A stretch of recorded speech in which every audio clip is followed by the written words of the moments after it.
तो स्टूडेंट्स, अगर आप 12th पास हैं तो वैकेंसीज़ निकली हैं CRPF में, सेंट्रल रिजर्व पुलिस फोर्स। इसमें 1458 वैकेंसीज़ निकली हैं।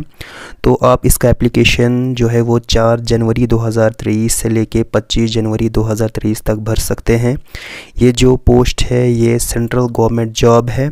इसमें असिस्टेंट सब इंस्पेक्टर और हेड कांस्टेबल ये 2 वैकेंसीज़ निकली हैं, और असिस्टेंट सब इंस्पेक्टर की इसमें 143 वैकेंसीज़ हैं और हेड कांस्टेबल की 1315 वैकेंसीज़ हैं। और मैं आपको ये भी बताता चलूँ कि असिस्टेंट सब इंस्पेक्टर जो है ये लेवल 5 की पोस्ट है।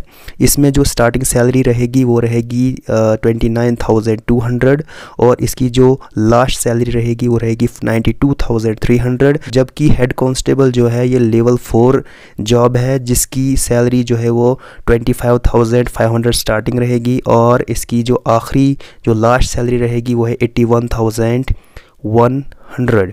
तो इसके लिए जो आपकी एज होनी चाहिए वो 18 से लेके 25 होनी चाहिए। अगर आपकी एज 18 से लेके 25 के बीच में आती है तो आप इस जॉब के लिए एलिजिबल है। इसके लिए जो क्वालिफ़िकेशन है वो 12th है। तो इसके लिए आप अप्लाई कर सकते हैं इस साइट से। इस साइट का लिंक मैंने नीचे डिस्क्रिप्शन में दे रखा है, लेकिन अभी ये एप्लीकेशन जो है वो ओपन नहीं हुए हैं। तो आप इसका फॉर्म जो है वो 4 जनवरी 2023 से भर सकते हैं।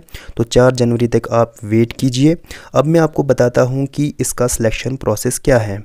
तो इसका आपको सबसे पहले CBT होगा। CBT का मतलब है कंप्यूटर बेस्ड टेस्ट होगा। उसके बाद उस कंप्यूटर बेस्ड टेस्ट जब आपका होगा उससे पहले आपका एडमिट कार्ड आएगा। एडमिट कार्ड आपका 15 फरवरी 2023 को निकलेंगे, और एग्ज़ाम आपका 22 to 28 फरवरी 2023 इन डेट्स में किसी डेट पे हो सकता है।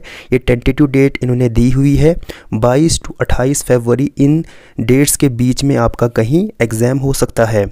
तो सिलेक्शन प्रोसेस में सबसे पहले आपका CBT होगा, उसके बाद आपका PET और PMT होगा। PET का मतलब होता है फिज़िकल एफिशिएंसी टेस्ट, और PMT का मतलब होता है फिज़िकल मेजरमेंट टेस्ट। तो इसमें आपकी हाइट चेक की जाएगी। आपकी हाइट, अगर आप मेल हैं तो मेल के लिए 165 सेंटीमीटर हाइट होनी चाहिए, जबकि फ़ीमेल के लिए 155 सेंटीमीटर हाइट होनी चाहिए। उसके बाद आपकी चेस्ट चेक की जाएगी। तो मेल के लिए जो चेस्ट रखी गई है वो है 77 सेंटीमीटर्स, जबकि फ़ीमेल के लिए 82 सेंटीमीटर रखी गई है। उसके बाद आपका टाइपिंग टेस्ट होगा। टाइपिंग टेस्ट में आपको कम से कम 35 वर्ड्स पर मिनट आपकी टाइपिंग स्पीड निकलनी चाहिए।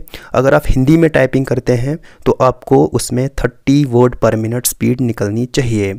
तो अब मैं आपको ये भी बताता चलूँ कि CBT जो आपका एग्ज़ाम होगा उसका सिलेबस क्या है। तो 100 क्वेश्चंस होंगे आपको, 100 के 100 क्वेश्चंस ऑब्जेक्टिव टाइप होंगे।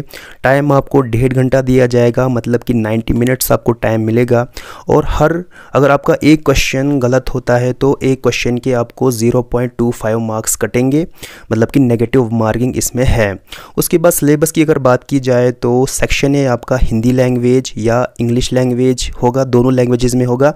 हिंदी लैंग्वेज आप चूज़ कर सकते हैं या इंग्लिश लैंग्वेज चूज़ कर सकते हैं, ये ऑप्शनल मैंने रखा है सिलेबस में। उसके बाद सेक्शन B में आपको जनरल इंटेलिजेंसी पूछी जाएगी। जनरल इंटेलिजेंसी मतलब आप समझिए रीजनिंग। तो रीजनिंग आपने पढ़ी होगी तो वो आपसे पूछा जाएगा। उसके बाद सेक्शन C में आ जाता है जनरल एप्टीट्यूड, और सेक्शन D में आता है क्वांटिटेटिव एप्टीट्यूड। तो ये दोनों के दोनों मैथ्स हैं, इसके लिए आपको मैथ काफ़ी ज़्यादा पढ़ना है। तो ये थी वो सभी इन्फॉर्मेशन इस जॉब के रिलेटेड। अगर आप इंटरेस्टेड हैं तो 4 जनवरी 2023 से आप इसका फॉर्म भर सकते हैं। तो इस वीडियो को आप अपने दोस्तों के साथ शेयर कीजिए। अगर आप चैनल पर नए हैं तो चैनल को सब्सक्राइब कीजिए।